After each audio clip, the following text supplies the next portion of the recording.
Hello everyone, তো আমি আজকে তোমাদের সাথে শেয়ার করব ভীষণ ইউনিক ভীষণ সুন্দর একটা সেমি ফন্ডেন্ট থিম কেক, যেটা ছিল অ্যানিভার্সারি থিম। আর আজকাল তো মানুষ থিম কেক ভীষণই পছন্দ করে, যে কোনো পারপাসেই হোক মানুষের থিম কেক চাই।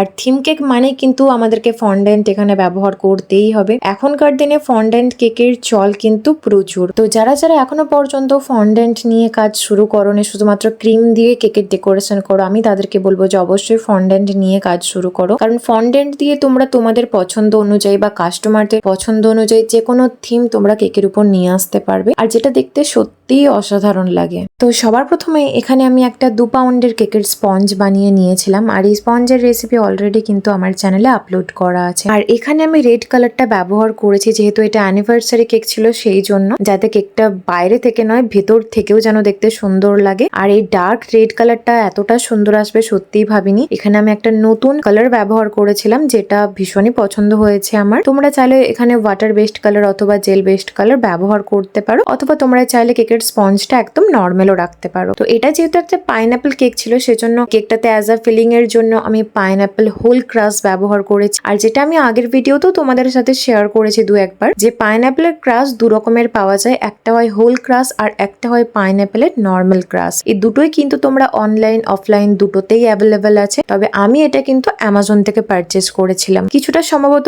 ডিসকাউন্ট পেয়েছিলাম, বাট এটা অনেকটাই বেশি এক্সপেন্সিভ হয়। এবার তোমরা যদি আমাকে বলো যে দিদি এই দুটোর মধ্যে সব থেকে টেস্টের দিক থেকে ভালো কোনটা, দেখো আমি বলবো টেস্টের দিক থেকে দুটোই খুব ভালো। তাও যদি বলো যে দুটোর মধ্যে যে কোনো একটাকে চুজ করতে, তো আমি অবশ্যই হোল ক্রাশটাকেই চুজ করব। তার কারণ তোমরা যখন কেকটা খাবে বা আমরা যখন কেকটা খাবো, তো যখন এই ক্রাশের মধ্যে না মানে চাংস থাকে, পাইনাপেলের ছোট ছোট চাংস থাকে, যখন মুখে আসে তো সেই কেকের টেস্টটা আরো বেশি এনহ্যান্স করে, আরো বেশি ইয়াম্মি লাগে। তো এই সব কারণে কিন্তু আমি হোল ক্রাশটা বেশি প্রেফার করি। তবে হোল ক্রাশটা কিন্তু সবসময় অ্যামাজন বা ফ্লিপকার্টে অ্যাভেলেবেল থাকে না, বেশিরভাগ সময় এটা আউট অফ স্টক থাকে। তো আমি চেষ্টা করি যখনই এটা স্টক ইন হয় তো আমি এক দুটো একসঙ্গে কিনে নিই। তো আজকের এই কেকটা অর্ডার করেছিলেন একজন দাদা তাদের অ্যানিভার্সারি উপলক্ষে। তো সেই দাদার আবদার ছিল যে আমাকে এমন একটা কেক বানিয়ে দিতে হবে যে কেকটা তুমি এর আগে কখনোই বানাওনি। প্লাস আমাদের বিয়ে মানে যেহেতু ওদের ফার্স্ট ইয়ার অ্যানিভার্সারি ছিল, তো বিয়ে সম্পর্কিত কিছু জিনিস ওর উপর তুলে ধরতে বলেছিল, যেটা একদমই ইউনিক দেখাবে, যেটা ভীষণ সুন্দর লাগবে। আর কেকটার ফ্লেভার হবে পাইনাপেল, আর কেকটা সাদা আর লালের উপর রাখতে বলেছে, গোল্ডেনের ছোঁয়াটা দিলেও চলবে। তো তাদের এই সমস্ত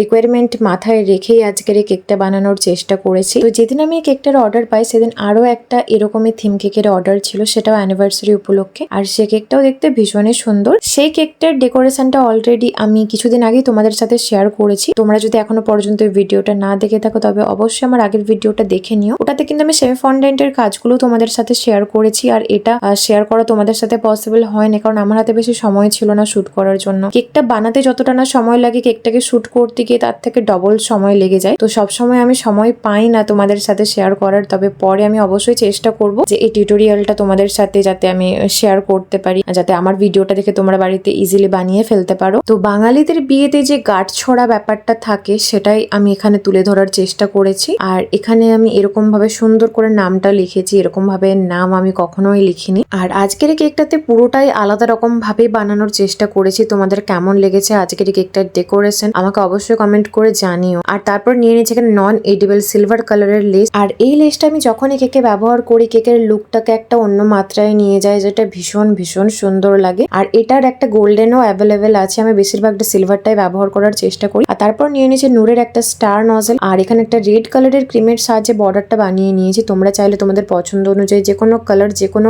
নজেলের ডিজাইনের সাহায্যে কিন্তু বর্ডারটা বানিয়ে নিতে পারো। আর এই ডার্ক রেড বা ডার্ক ব্ল্যাক কালারের ক্রিম তোমরা কিভাবে বাড়িতে বানাতে পারবে ইজিলি, তার টিউটোরিয়ালটা বহুদিন আগে আমি তোমাদের সাথে শেয়ার করেছিলাম। তোমরা যারা এখনো পর্যন্ত ভিডিওটা দেখো তারা অবশ্যই আমার আগের ভিডিওতে গিয়ে এই ভিডিওটা চেক আউট করে নিতে পারো। তারপর এখানে নিয়ে নিয়েছি গোল্ডেন কালারের লাস্টার ডাস্ট, তার সাথে এভাপোরেক্স মিশিয়ে নিয়ে আমি এরকম ভাবে গোল্ডেন বানিয়ে দিচ্ছি, এতে করে লুকটা আরো বেশি এনহ্যান্স করবে। তারপরে গাঁট ছড়ার এই দিকটা যেটা ধুতি থাকে মেবি, আমি শিওর নই।